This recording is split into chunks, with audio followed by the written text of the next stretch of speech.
All right, got a gear gear video on holsters. Try to adjust the lighting in here to make it as best as I could.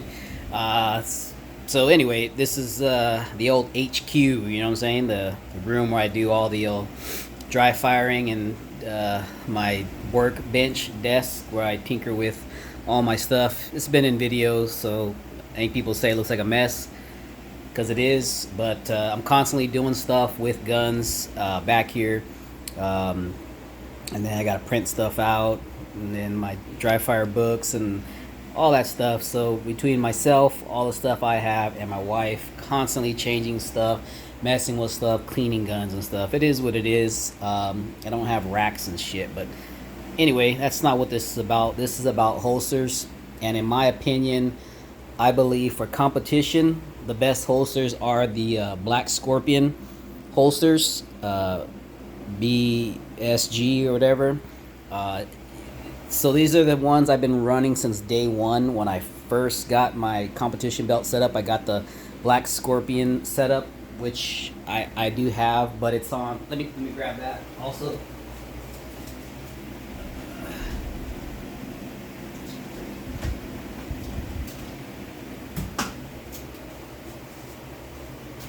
I didn't think I was gonna be dragging everything out, but this was the first initial setup that I got.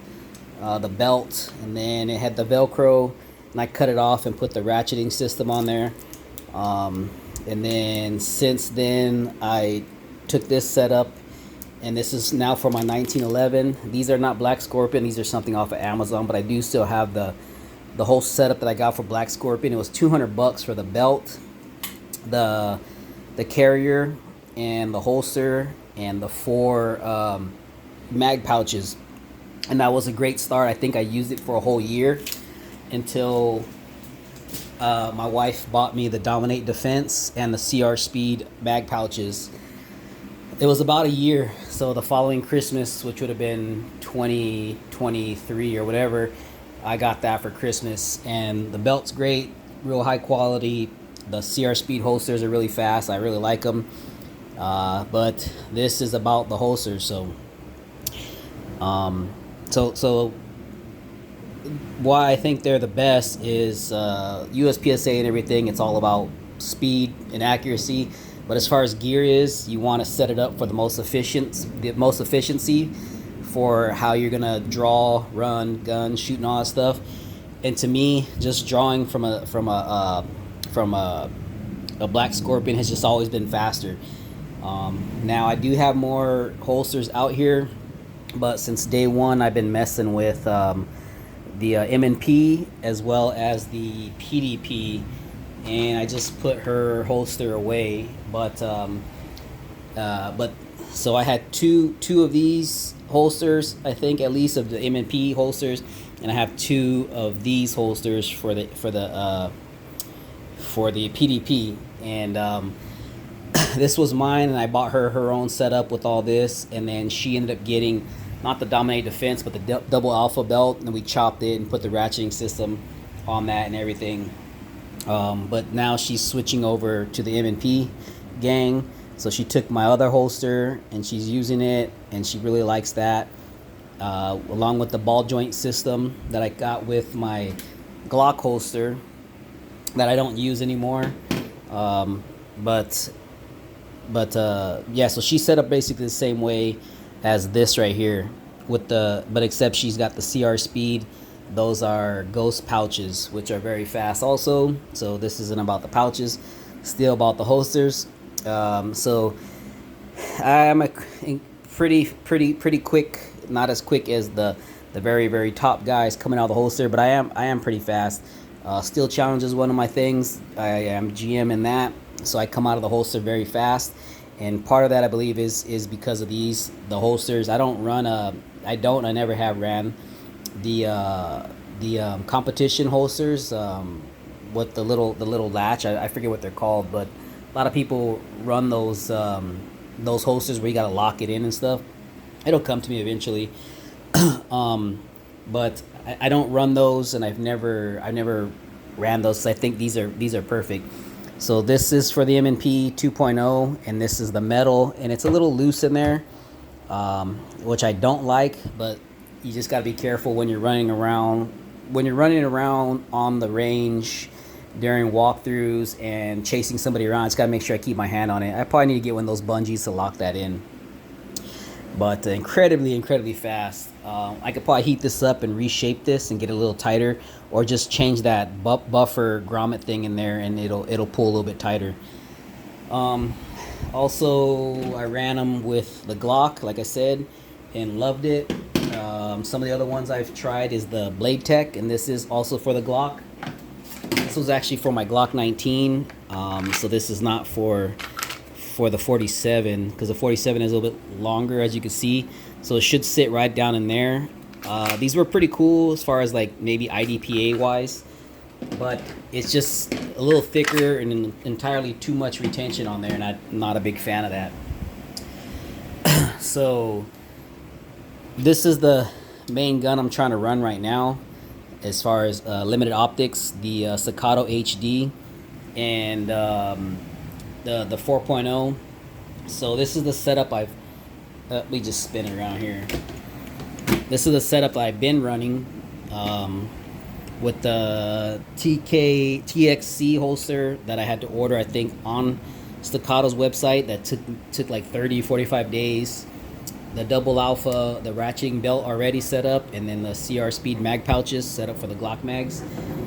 And I had to alter this a little bit. I put these thumb screws on the inside just so when I try to scoop it, I ended up having to cut the back side out a little bit, or filed it down, because it was just entirely too tight. But you can see, I think the point of this is that it covers the thumb safety, so that you can't activate it, which is not really a big problem. I don't activate it in the holster. I get that thing out as quick as I can, and if anything, I'm deactivating it probably somewhere around here, which may be a little bit fast, but my finger is, regardless of where I deactivate the thumb safety, my finger is never coming on until it's up and pointed down range or at the target. But I was able to get sub-second scoop draws with this, but like anything in USPSA, you want faster.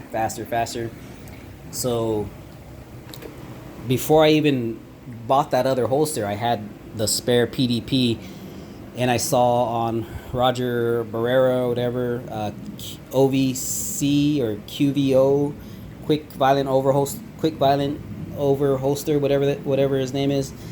Very fast shooter, all that stuff. You probably see the channel, but he was going through when this gun first came out and seeing all the holsters that fitted. I think HK was one of them on one of his holsters, and then the PDP on his. So not having any of his holsters, I only had these Black Scorpion. So I started messing around with it, and sure enough, it did fit.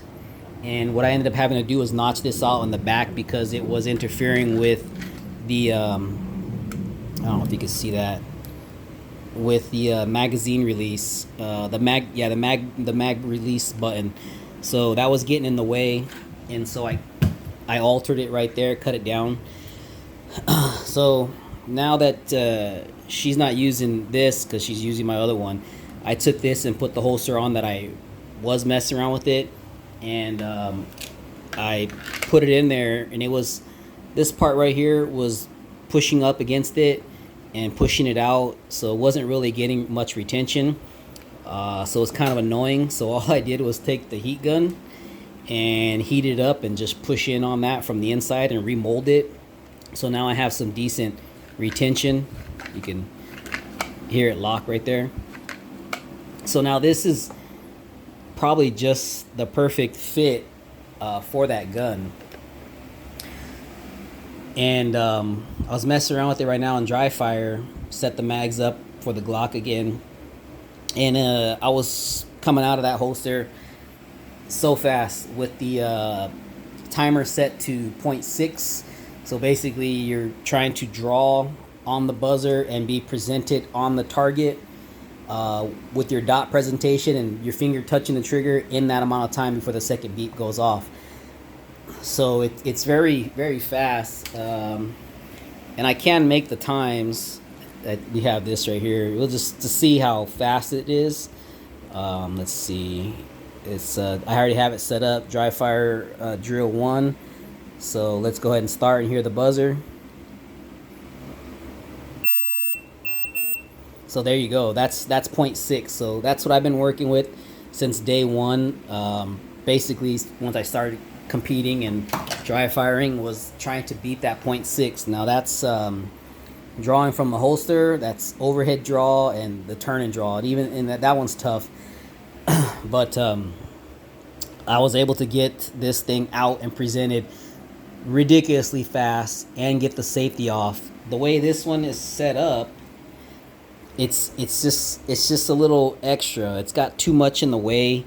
I think it's a little bit wider back here. So as I'm trying to come up and scoop, I have to wait, come back, and then come back up. When it seems like this is a little bit more narrower.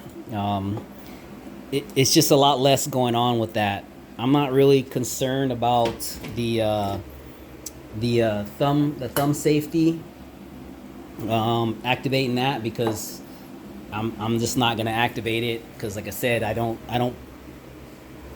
drop that when I'm already clearing the holster, and then my finger doesn't go on the trigger until I'm downrange. And as far as I know, there's no rule on this having to be covered. I think that other holster was a safety measure for certain people. As far as I know, it just has to be covering the trigger guard, which it's covering the trigger guard, but you can't access the trigger by the way of this. But I'll be having this set up and running it hopefully maybe this week coming up. Well, in the match I'll have some match video, but maybe I'll get some time to train with it and go back to my sub-second video for that. The Walther PDP, but the Staccato HD. So I should have no problem getting on 10-yard targets, getting alpha hits, or 10-yard steel, getting alpha hits in under a second. Do I want to this gun? I can get in the 7s. I've gotten close to 6s, which there's guys that can do 5s, maybe 4s. As of right now, that's not me with this gun, but this is the fastest gun that I've shoot and I've ever shot, and I've ever had the best times, build drills and all that stuff. Draw the first shot with the metal version of the M&P 2.0. So I'm trying to get as close as I can with this gun, but this thing just blazes. But anyway, so they both rocking the Black Scorpion hanger with the holster, bucket, whatever. And considering, I think usually these setups, when I've got the first original one, I think I got extras and they were like $100. Now I think they're like 120s with the hanger and everything. If you get just the thing, you're probably looking like it's like 60 or 80 bucks, whatever. But I just get the whole thing, so it's like 120-ish. And then when I bought the American flag one with the ball joint to pivot and all that stuff and the proper stuff thing on there, I think that one was 150 or 160, so not terrible also. But the wife took that whole setup for me because she's doing the polymer gun. But yeah, like I said, I've messed with several other holsters. The Blade Tech, this was one of my first setups, holsters for a long time. The what do we call this right here? It's Omnivore from Blackhawk, the Blackhawk Omnivore. And this is something I use to take classes with, and it locks and everything. You have that little piece that goes underneath the on the rail, or you get the one that this one's got it uses the TLR1. So I can easily put this gun in here if I needed retention for like a PCSL 2 gun or something like that where I have to run around, because this setup isn't going to hold that gun in. It's going to fall out, because it has fallen out. This gun, I was running a PCSL match and the gun came out. So yeah, that's not a good thing. Luckily the gun was holstered, just it wasn't loaded because of the the match was going. But I was running with the rifle and the gun slipped out. So anyway, not enough retention So I don't suggest using this stuff to run and gun, but strictly speaking for USPSA, I don't think there's anything faster. Um, but let's see, like I said, if you're going to run something else, some other sport, you might want some other retention or whatever. I don't mess with those. I've never messed with those holsters with the magnet on the bottom, so I really wouldn't know. I know you have to get the gun off the magnet, and then they say it clears like a normal one. That's all fine, but I for the price and everything, I think I looked into those holsters. They're like $200 or something. Not, don't take my word for it. I know I did look it up, so it was somewhere close to that. But for one less than 150, I'm sure you get the whole setup. And oh yeah, another thing with let's swing back over here with this setup. This is the Ben Steger Boss holster and everything, because this is also set up for the Blade Tech system. So I can't put this holster on the ones like this, because you got that whole attachment that you need on this. So running this straight up and down, it was hard for me to get the speed that I wanted. So I actually had to cant it forward, as you can see, so that it was more the handle the handle of the gun was more in line this way with the belt. Now this is straight up and down, and I was having no problems getting to it, because if you see, it's set up center and center. If not, it'd be offset right there, and I have it as low as I can get it to be legal. It's the butt of the gun has to be above the belt, and you got the USPSA card, whatever. I got more than enough room. I can actually drop that down, so I'm gonna just keep messing with this and see how it goes. But basically, that's just my opinion. Black Scorpion holsters and the hanger is the fastest for competition. I do fairly fast coming out with this gun, sub-second, easy on a stage and in a classifier. And I over wrists above shoulders for steel challenge. I can get under a second also on certain stages, like Smoke and Hope and the other couple other fast ones. So not a problem for me. This one I'm trying to get consistently stay under a second on the draw, the wrist below shoulders, wrist below belt or whatever. So anyway, like I said, the TXC holster was pretty expensive for the holster itself, and I think I got you get all the Blade Tech stuff on it, which I wasn't using a normal belt. This wasn't for IDPA, so I already had the Boss set up and everything. So yeah, but again, just my opinion, Black Scorpion are the fastest draw for competition. You may not want that if you're doing IDPA or something else. I don't know, but I don't know. Let me know your opinions, I guess. Even though it don't really matter to me, just like mine probably doesn't matter to you. But yeah, so gear kind of matters when you're chasing certain things. It's skill mostly, but I obviously have the skill to be fast out of the holster. Now I just need to get it. This gun is a lot more challenging because I have to activate the thumb safety. So a little bit more. This is just gonna make it easier. So it's been a long enough video. So let me know what you think, if you have your idea of your better holsters or whatever, or if you think these are garbage. They are pretty flimsy, pretty cheap, but that's all you need. Whichever one is the longest one I had, it might have been the PDP one, so it might be this one, the first one I got, and it's still holding up. If not, it was this one. I just can't remember. One of these two has been the longest. So I might have got everything set up for the PDP first, because I thought I was going to run that, and then I swapped over immediately before I actually shot my first match to the M&P. Just it was based on my opinion at the time. So anyway, thanks for watching. Subscribe, like, and talk talk mess in the comments. It's all good. Thank you.